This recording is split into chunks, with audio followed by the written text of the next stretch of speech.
ओम शांती. 18 जून 1974ची ही अव्यक्तवाणी. या अव्यक्तवाणीचे टायटल आहे light house आणि माईट हाऊस बनून नव्या दुनियेचे मेकर बना. बापदादा म्हणतात लाईट आणि माईट देणारे दाता बनायचे आहे. फक्त लाईट माईट नाही तर लाईट हाऊस बनायचे आहे.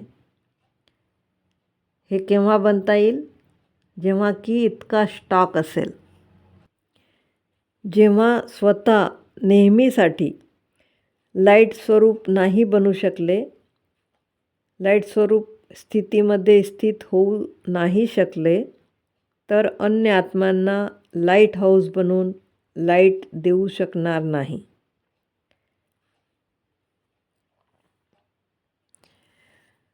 बापदादा म्हणतात सूर्यवंशी आहेत सर्व शक्तिमान आणि चंद्रवंशी आहेत शक्तिमान. एखादी जरी शक्ती कमी असली तर सर्व शक्तिमानच्या बदले शक्तिमान म्हटल्या जातील. म्हणजेच ते सूर्यवंशाच्या राज्यभागाचे अधिकारी बनू शकणार नाही. सर्व शक्तिमानच सर्वगुण संपन्न 16 कला संपूर्ण बनण्याचे अधिकारी बनतील. कमी शक्ती असली तर कल्याणी बनू शकतात, पण विश्वकल्याणी नाही बनू शकत. जसे कोणाला पाण्याची तहान असेल आणि 36 प्रकारचे व्यंजन त्याच्यासमोर ठेवले तर तो संतुष्ट होणार नाही. पाण्याच्या बदल्यात त्याला हिरा दिला तरीही तो संतुष्ट होणार नाही. पाण्याच्या एका थेंबाची किंमत अनेक हिऱ्यांपेक्षाही जास्त असेल त्यावेळेस. म्हणून सर्व शक्तींचा स्टॉक जमा पाहिजे. ज्या आत्म्याला ज्या वेळेस जे पाहिजे तेच देता आले पाहिजे. संतुष्ट मनी बनल्याशिवाय बापदादांच्या मस्तकावरील मणी बनू शकत नाही.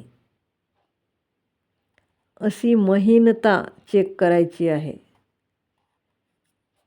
वरवर चेक केल्या जाते, पण प्रत्येक गोष्टीत खोल जायचे आहे.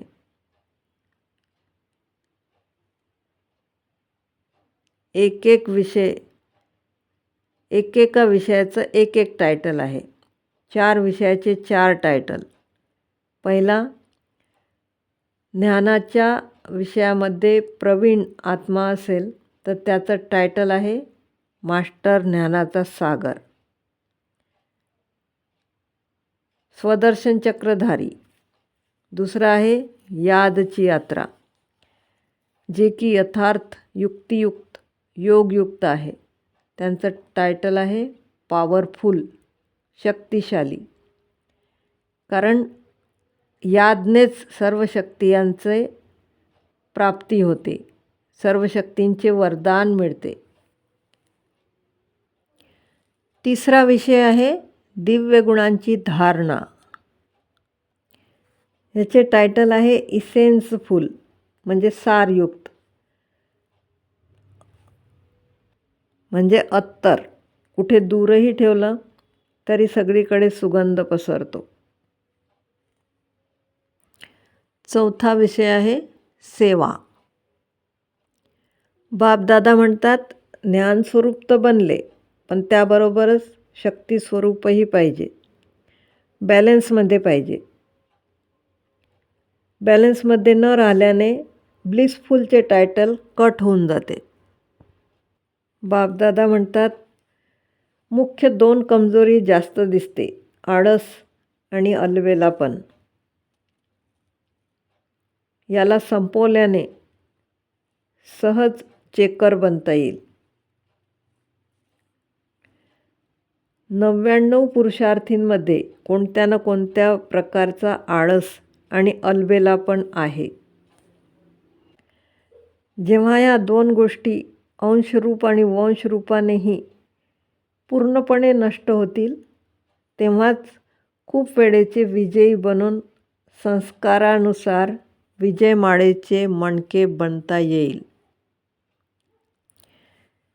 ज्या विशेष आत्मा असतात त्या ईश्वरीय कार्यामध्ये नेहमी सहयोगी असतात.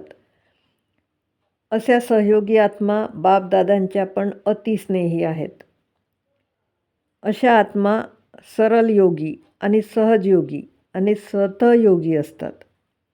त्यांच्या मूर्तीमध्ये ऑलमायटी अथॉरिटीच्या जवळ असण्याची खुमारी आणि खुशी स्पष्ट दिसते. त्यांचे लक्षण नेहमी सर्व प्राप्ती संपन्न असते. त्यांना नेहमी एकच स्मृती राहते की बाप समान बनायचे आहे. अशा आत्म्यांच्या प्रत्येक पावलात बापदादांची पावलं दिसतात.